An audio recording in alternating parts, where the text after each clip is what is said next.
É um prazer estar com você em tempo de tristeza, doença e morte. Eu venho lhe apresentar o Senhor da vida. Está começando Esperança em Tempo de Crise.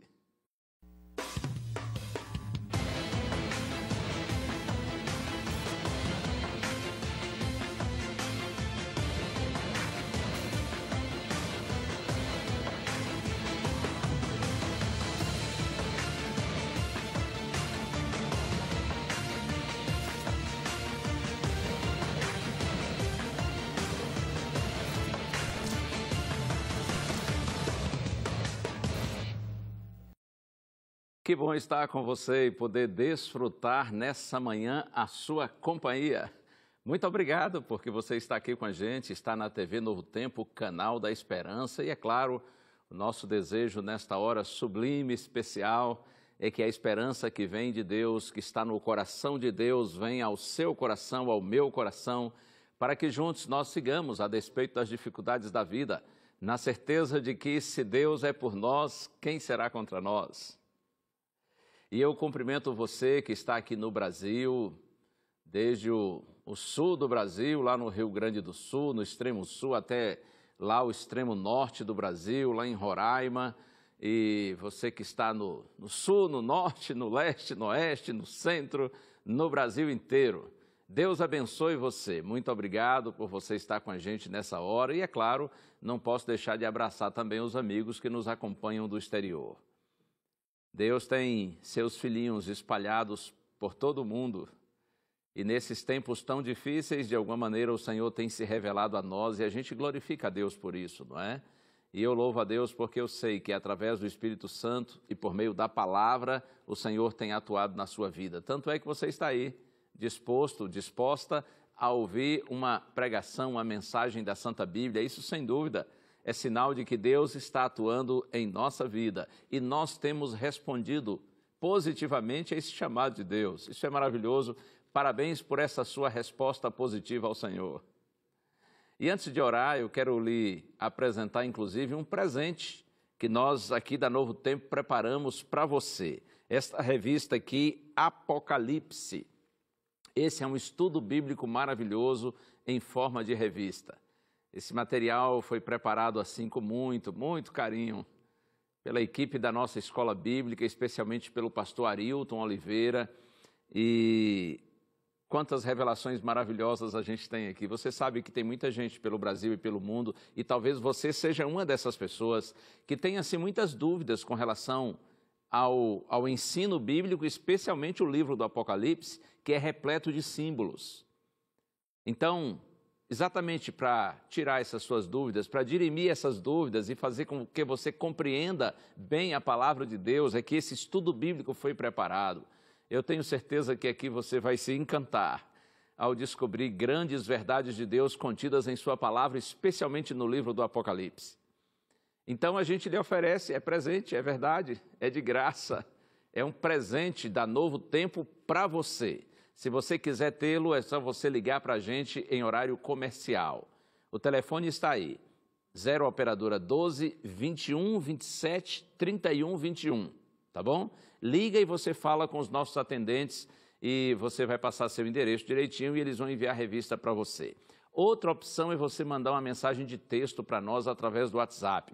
Diga assim, eu quero a revista Apocalipse. E aí nossa equipe vai fazer contato com você, o número do WhatsApp você vê aí na sua tela. A gente lhe envia com muito carinho e orando e pedindo a Deus que de fato esse material seja luz e bênção do Senhor na sua vida.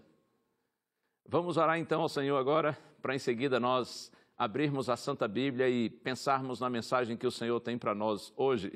Ore comigo. Pai querido, glorificado seja o teu nome, Senhor. Nessa hora eu te peço, Senhor, por tua bondade, que tu me ajudes, me abençoes, me ilumines com tua palavra, Senhor.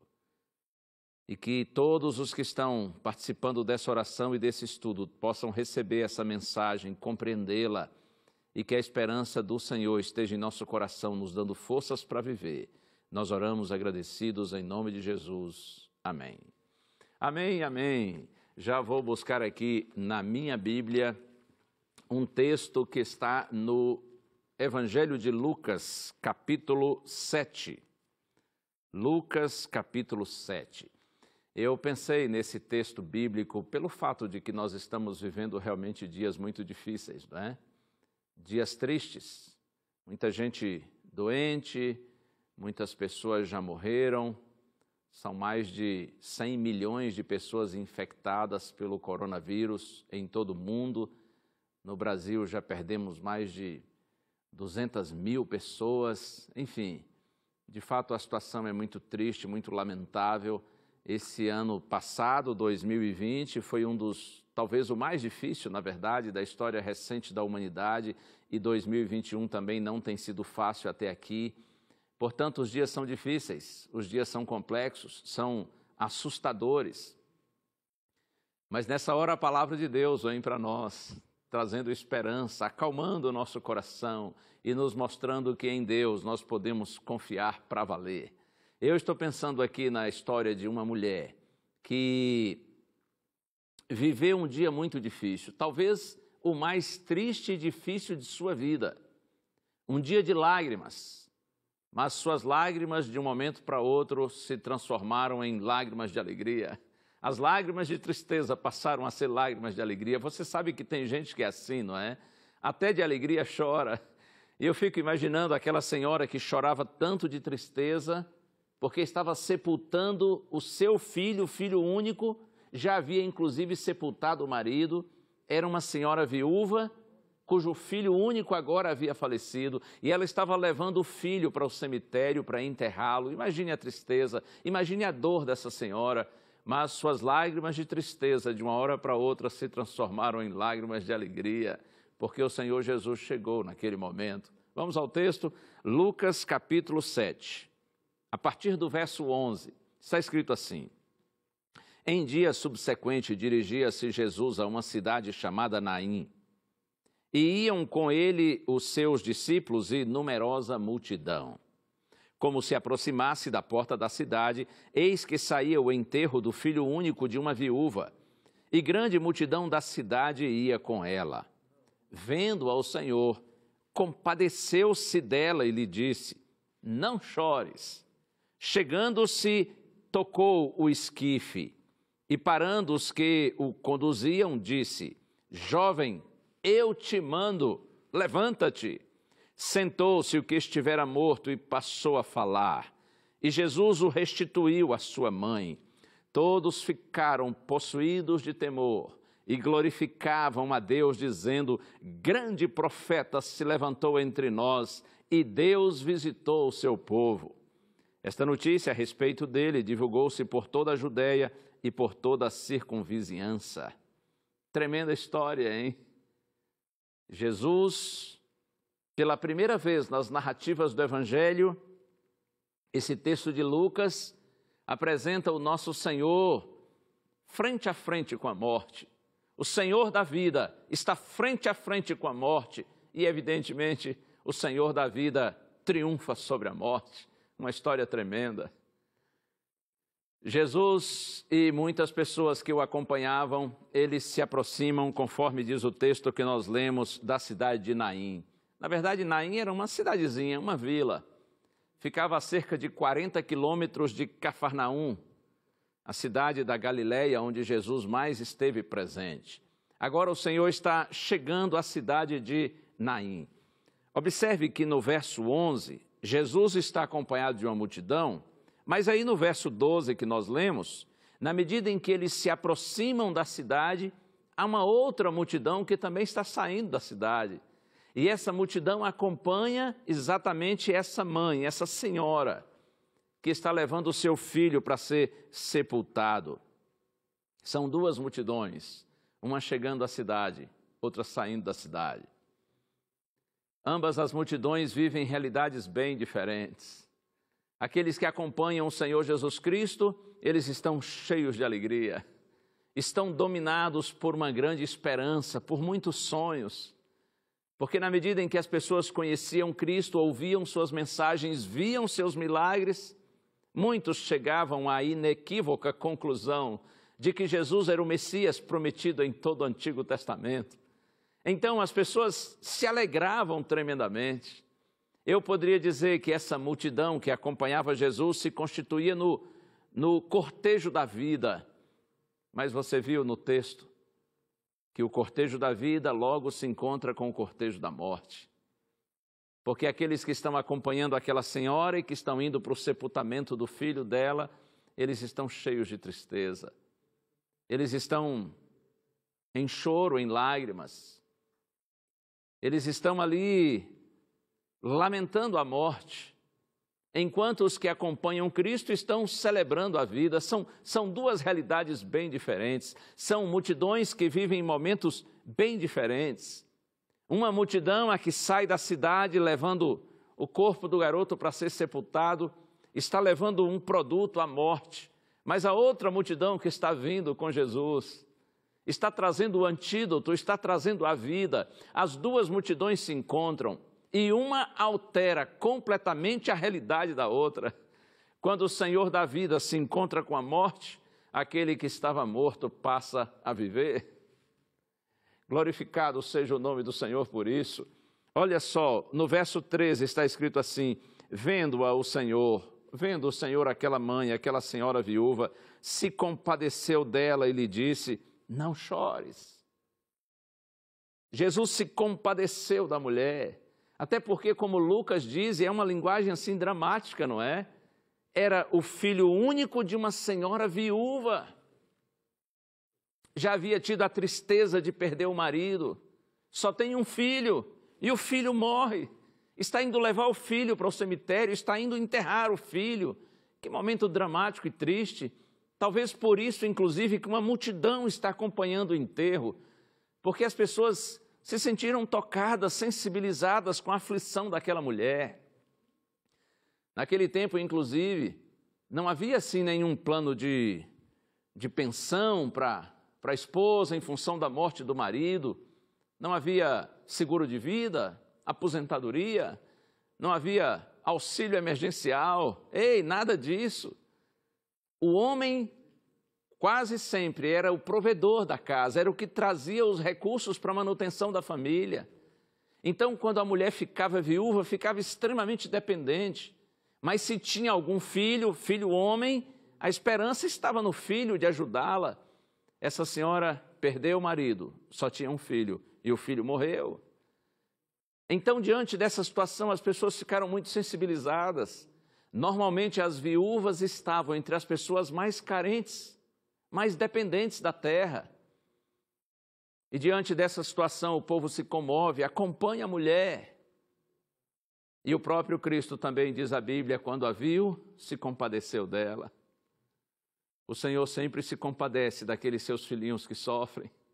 Eu estou lembrando de um texto que está no Evangelho de Mateus, capítulo 9, verso 36. Lá está escrito assim: vendo Jesus as multidões, compadeceu-se delas, porque estavam aflitas e exaustas, como ovelhas que não têm pastor. Eu gosto desse texto, eu gosto de refletir nessas palavras de Mateus. Quando Jesus viu as multidões, diz Mateus, ele se compadeceu delas, sentiu compaixão daquelas multidões, porque estavam aflitas e exaustas como ovelhas que não têm pastor. Jesus viu que as pessoas se sentiam abandonadas, viviam sem esperança, sem nenhuma motivação. O coração de Cristo se comove, diz Mateus, ao contemplar aquelas multidões que o cercavam. Mas observe que nesse texto aqui de Lucas, Jesus se compadece de uma mulher, de uma só pessoa. Porque assim, quando Deus olha do céu para a terra, Ele vê tudo. Deus vê as multidões, Deus se compadece das multidões, mas acredite, meu amigo, minha amiga, o nosso Deus também vê cada um de nós. Deus vê cada pessoa. Não há uma pessoa sofrida no meio das multidões que o Senhor não consiga perceber. Jesus viu a aflição daquela mulher e ele se compadeceu dela. E observe uma coisa, a mulher não fez uma oração, pelo menos ela não fez uma oração audível, ela não pronunciou uma prece pedindo milagre, mas o Senhor atendeu o clamor daquele coração desesperado. Oh, Deus seja louvado por isso. Deus atendeu mesmo a oração não pronunciada. O apóstolo Paulo diz, inclusive, lá na carta aos Efésios, capítulo 3, verso 20, que Deus é poderoso para fazer muito mais do que tudo quanto nós pedimos ou pensamos. Deus é poderoso para fazer muito mais do que tudo quanto nós pedimos ou pensamos. Eu me lembro, inclusive, de uma música do Dilson e da Débora, que diz assim que chorar também é orar. A mulher em seu choro, em suas lágrimas, certamente no seu coração ela clamava a Deus por sua misericórdia. E o Senhor atendeu a oração não pronunciada. Jesus se compadeceu daquela mulher diante do seu desespero, porque o Senhor se compadece de nós. Você lembra uma outra ocasião mencionada pela Bíblia, tempos depois, quando Jesus esteve numa situação semelhante, diante de um túmulo, de uma sepultura, e Jesus chegou ao ponto de chorar? Está lá em João capítulo 11, foi no contexto lá da ressurreição de Lázaro. A Bíblia diz que diante do túmulo de Lázaro, vendo a tristeza das pessoas, Jesus chorou. Eu gosto de pensar que nós, seres humanos, quando choramos, nós choramos por nossas impossibilidades, nossas limitações, por nossa incapacidade, nossa impotência. Mas quando Deus chora por sua empatia, por sua compaixão. Jesus se compadeceu daquela senhora. E é interessante, o texto diz, é Lucas 7, agora no verso 13. O Senhor se compadeceu dela e disse assim, não chores. Não lhe parece estranho isso? Dizer para uma mãe que está sepultando o único filho, na hora do enterro do garoto, dizer para aquela mãe que chora assim, não chores, não parece estranho isso? Não parece uma certa insensibilidade? Porque, ora, chorar é importante, chorar é necessário, o choro alivia, o choro, inclusive, faz parte do processo de cura. Por que Jesus disse para aquela senhora, não chores? Ouça bem isso aqui. Jesus tinha o direito de dizer não chores, porque Jesus tinha o poder de eliminar a causa do choro daquela senhora. Quando Jesus disse assim, não chores, ele estava dizendo, calma, para de chorar, porque a solução chegou, a solução do seu problema chegou. Exatamente porque nós não temos solução para as pessoas nesse momento aí, ou pelo menos não temos uma solução imediata, a gente diz assim para elas, pode chorar, é bom que chore. Mas Jesus disse, não chores, porque a solução chegou. Jesus estava querendo colocar no coração daquela mulher confiança e esperança. Quando Jesus diz, não chores, não é pelo que aconteceu, mas pelo que já vai acontecer. Não chores pelo que eu já vou fazer, porque eu vou transformar a sua profunda tristeza em grande alegria. Foi por isso que Jesus disse para aquela senhora, não chores, oh bendito Cristo. E logo em seguida, ao dizer não chores, está escrito, chegando-se, tocou o esquife, tocou o caixão. Normalmente, naquele tempo e naquela cultura, os caixões eram feitos de madeira, mas ficavam abertos. E o corpo era enrolado num linho, num tecido de linho. E o caixão era levado à frente do cortejo. Jesus se aproxima e toca o caixão. Os judeus se esforçavam e, assim, cuidavam ao máximo para não tocarem em mortos ou mesmo em caixões, porque na lei de Moisés dizia que quem tocasse num morto ou mesmo num caixão ficava impuro, ficava cerimonialmente contaminado por 7 dias. Mas Jesus tocou o caixão, porque é claro, a fonte da vida, o Senhor da vida, não seria contaminado pela morte. Jesus tocou o caixão e disse assim, e as pessoas que conduziam o caixão pararam, e então está escrito que Jesus disse, jovem, eu te mando, levanta-te. Simples assim. Jovem, eu te mando, levanta-te. Ei, garoto, eu digo para você agora, levante-se. Você já falou alguma vez com uma pessoa morta? Eu já ouvi pessoas falando com mortos, em situação assim de sepultamento. Já vi pessoas falarem palavras de gratidão para um morto, ou talvez assim fazer uma declaração de amor, pedir perdão. Já vi gente até reclamando, é verdade.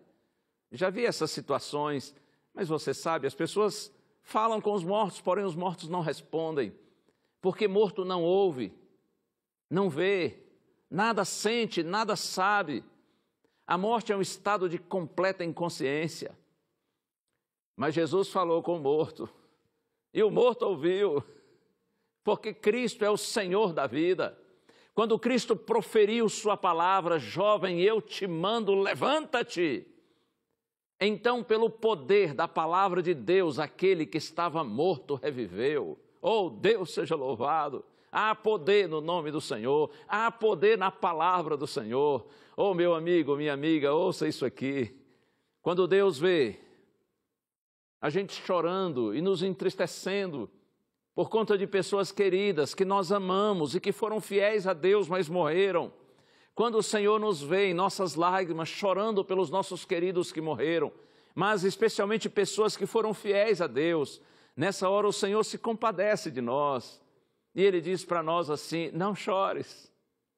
E quando Deus diz não chores, é porque Ele sabe que Ele vai restituir essa pessoa querida que morreu, porém foi fiel a Deus, Deus vai restituí-la a nós. Nós poderemos ter o privilégio de conviver com essa pessoa querida outra vez, porque Jesus é a ressurreição e a vida, e todo aquele que vive e crê em Cristo, ainda que morra, viverá. Você crê nisso? Quem vive e crê em mim, disse Cristo, jamais morrerá eternamente. Isso está lá em João capítulo 11. Bendito seja o nome do Senhor. Há poder e há vida em Jesus. Jesus é o Senhor da vida. É claro que nós nos entristecemos quando nossas pessoas queridas morrem, mas em nosso coração, nós que conhecemos a palavra de Deus e cremos na palavra do Senhor, em nosso coração há uma viva e forte esperança de que um dia nós nos reencontraremos com esses filhinhos de Deus que já morreram, nós voltaremos à convivência com eles, inclusive em circunstâncias infinitamente melhores. Jesus ressuscitou o garoto, e está escrito que o garoto então se assentou, passou a falar, e Jesus o restituiu à sua mãe. E olha, está escrito assim, e todos, possuídos de temor, glorificavam a Deus, dizendo, grande profeta se levantou entre nós, e Deus visitou o seu povo. Um dia Deus visitará o seu povo outra vez, e nós glorificaremos ao Senhor por aquilo que Ele fará, inclusive nesse aspecto de chamar de volta à vida todos aqueles de todos os tempos e de todos os lugares que viveram e morreram confiantes no Senhor e na sua palavra, porque há vida em Jesus Cristo. Jesus é o Senhor da vida. Eu estou pensando numa experiência sublime, agora vivida por João, o discípulo amado. Certamente ele esteve nesse dia quando Jesus ressuscitou o filho da viúva de Naim. Certamente João esteve também no dia quando Jesus ressuscitou Lázaro. Mas eu estou pensando agora em João, já idoso, preso por causa do Evangelho, exilado numa ilha chamada Pátimos, no mar Egeu. João está ali preso por ser um pregador do Evangelho. João já é um senhor de idade avançada. E você sabe, foi lá em Pátimos que João recebeu as grandiosas revelações chamadas de Apocalipse, o livro do Apocalipse. Foi ali, naquele contexto do exílio em Pátimos, que João recebeu a visita do Senhor Jesus Cristo, e o Senhor lhe fez essas revelações grandiosas, extraordinárias. João capítulo 1, versos 17 e 18, aliás, Apocalipse capítulo 1, versos 17 e 18. João diz assim, quando eu ouvi Jesus, o Cristo glorificado, João diz assim, eu caí a seus pés como morto. Mas ele me tocou com sua mão direita e disse assim, não temas, eu sou o primeiro e o último.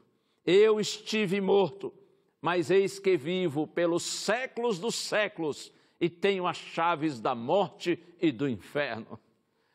Tremendo, hein? Jesus toca em João e diz assim, filho, não tenha medo. Eu sou o primeiro e o último. Eu sou eterno. É verdade que eu estive morto, e João viu o momento quando Cristo foi crucificado, João viu o momento quando Jesus morreu na cruz, mas João também viu Cristo ressuscitado, e agora, depois de anos da ressurreição de Cristo, Jesus glorificado aparece a João em Patmos e diz assim: estive morto, porém vivo pelos séculos dos séculos, e eu tenho, disse Jesus, as chaves da morte e do inferno. Esse ter as chaves da morte e do inferno, é evidente que essa é uma expressão figurada. Jesus estava dizendo assim: João, não tenha medo, porque eu tenho autoridade sobre a morte e sobre o inferno. O inferno aí é a palavra grega Hades, que significa sepultura ou morada dos mortos. Jesus estava dizendo assim: filho, fica tranquilo, eu tenho autoridade sobre a morte e sobre a sepultura. A morte não terá a palavra final, a sepultura não é a morada definitiva e eterna dos meus filhos, porque eu tenho poder sobre a morte e sobre a sepultura. João, não tenha medo, oh, Deus seja louvado. Meu amigo, minha amiga, acredite na palavra do Senhor. É claro que a gente não deseja a morte, a gente deseja a vida, mas nós, filhos de Deus, também não precisamos temer a morte. E quando a gente vê um filhinho de Deus num caixão, não pense que isto é o fim. A história de ninguém acaba num caixão. E, aliás, nem mesmo a história dos ímpios acaba num caixão. Porque, segundo a palavra de Deus, todos os mortos um dia voltarão à vida. A diferença é que os que morrem sem Deus, eles voltam à vida para receberem a ressurreição da condenação, do juízo, e eles serão destruídos para sempre. Mas aqueles que vivem e morrem com Cristo, eles ressuscitarão na primeira ressurreição, que é a ressurreição gloriosa para a vida eterna. A palavra de Deus diz que os que ressuscitam na primeira ressurreição, sobre eles não tem poder a segunda morte. Ou seja, eles já morreram uma vez, agora eles ressuscitam, mas eles não morrerão nunca mais, porque essa é a ressurreição da vida eterna. Depois que Jesus ressuscitou, a sepultura, o túmulo, deixou de ser a porta de entrada para a morte e passou a ser a porta de saída.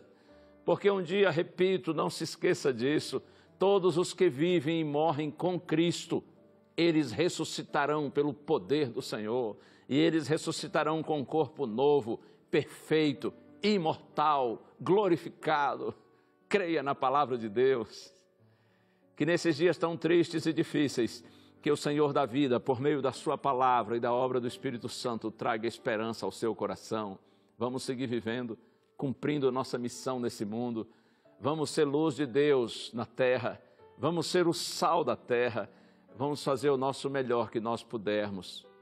Mas, acima de tudo, vivamos com esperança, na certeza de que nada pode nos separar do amor de Deus que está em Cristo Jesus, nosso Senhor. Deus abençoe você, Deus abençoe toda a sua família, continue tendo um restante aí de sábado, de dia muito abençoado, e vamos para frente, vamos orar uns pelos outros, vamos ajudar uns aos outros e, acima de tudo, vamos anunciar a todos a esperança que vem da palavra de Deus. Posso orar com você? Vamos orar agora. Pai querido, seja bendito o teu nome, Senhor. Eu te agradeço por essa oportunidade de ministrar a tua palavra para os teus filhos.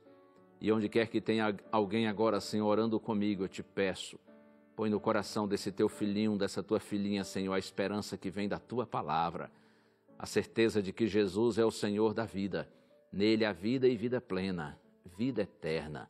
Nós oramos, Pai, em nome de Jesus. Amém.